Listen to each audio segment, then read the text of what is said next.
వేరే పుచ్చకాయ ఎత్తుకుంటారా ఏదో ఆడతాయా కుళ్ళిపోయింది ఇదే కొల్లల కిల్లల అంతే కలర్ వచ్చింది ఇది పుచ్చకాయ కుళ్ళేది కదా పాయా పసుపు కలర్ వచ్చింది ఇది అంతేదా వెరైటీగా ఉంది ఇది పుచ్చకాయ ఇంకో పుచ్చకాయ కూర్చోద్దాం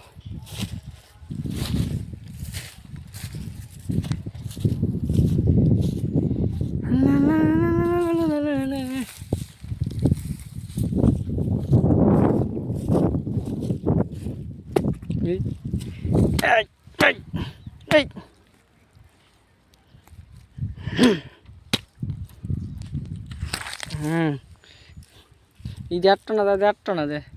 కాయ రెడ్ కలరు పసుపు ఎల్లో కలరు